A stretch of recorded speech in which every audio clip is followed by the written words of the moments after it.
Max Crosby is available, and the lowest price you are ever going to see on that man is right now before he proves that knee is healthy and before the Raiders drop 4 straight to open the season.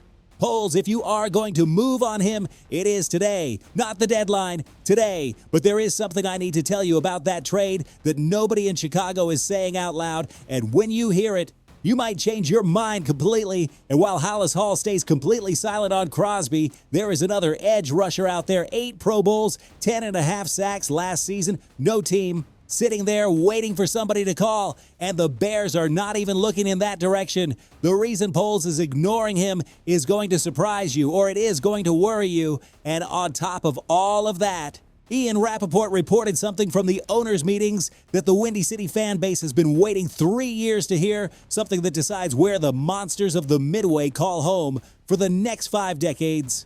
Weeks, he said, not years, weeks. It all starts right now. Stay with me. Okay, lock in because this is where things get real serious real fast. Jake Beckman over at Fansided said it straight up. The Chicago Bears still do not have a dominant edge rusher on the other side of Montez Sweat. And he's right. They went into free agency needing one.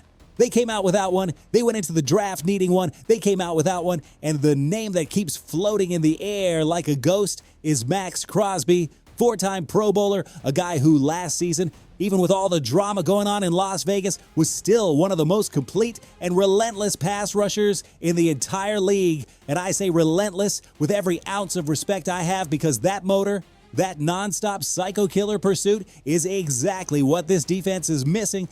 Now the Ravens deal almost happened. The trade was basically done. Baltimore Crosby done. And then, out of nowhere, it fell apart. The official report was that Baltimore had concerns about his knee surgery, and maybe that is the whole story. But Beckman asks a valid question. Was that really it? Because here is the reality. If Crosby steps on the field in week 1 and looks like the Max Crosby we know, his trade value is going to explode, and any team that wants him at the deadline is going to pay way more than they would have to pay right now. That right there is the argument for the Bears. The timing. Ryan Poles, if you have any intention of making this move, the lowest price you are ever going to see on Max Crosby is right now, before he proves the knee is good, before the Raiders drop 4 straight to open the season and every contender starts calling Las Vegas in a panic. The price goes up the moment he clears the doubt. So when do you move? Now. And why does it make sense specifically for Chicago? Because this team already has the secondary. The offensive side is loaded around Caleb Williams. What separates the Bears from being a real Super Bowl contender versus just a good team is pressure. Consistent pressure, game-changing pressure. Montez Sweat is good, but a one-sided pass rush is predictable. Offenses adjust. They slide extra resources towards Sweat, and the other side breathes free. Crosby and Sweat together would give Dennis Allen something very few defenses in the NFL have: 2 real threats off both edges. That is chaos for any quarterback. And in a division where Detroit, Green Bay, and Minnesota are right there watching every move you make, the Bears need that kind of defensive edge. The cost will be high.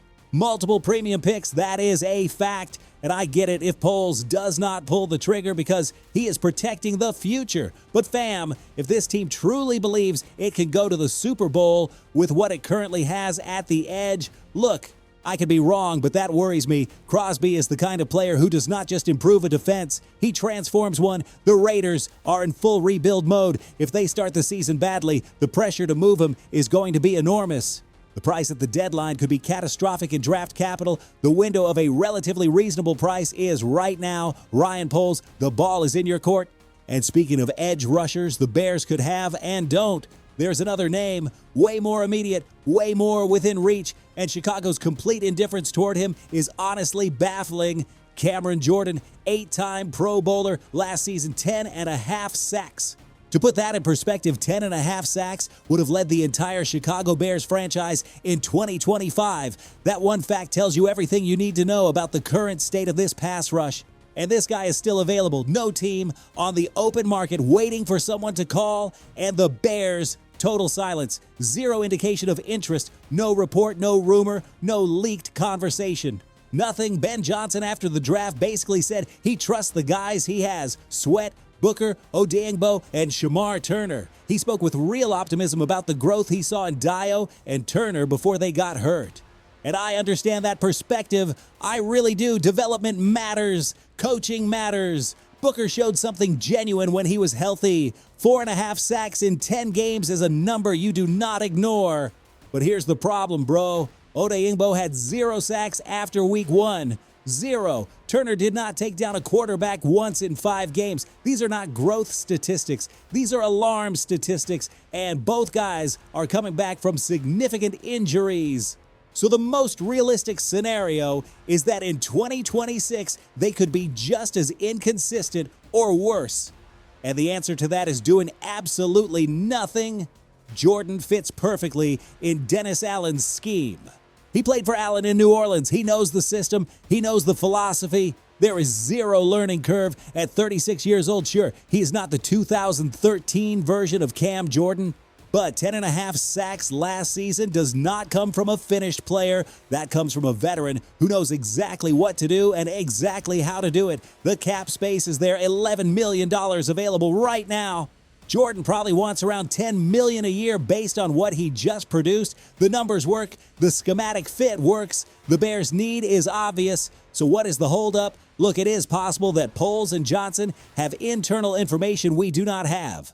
Maybe they have seen something in the film on their injured guys that gives them real confidence. I'll give them that benefit of the doubt. But from the outside, the decision to not even explore Cam Jordan feels like a very big bet on very uncertain cards.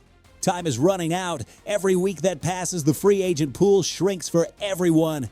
If the Bears change their mind in August and want Jordan, he might already be signed somewhere, or he might want more money because someone else entered the bidding. The window is open right now, and the Bears seem like they are not even looking through it.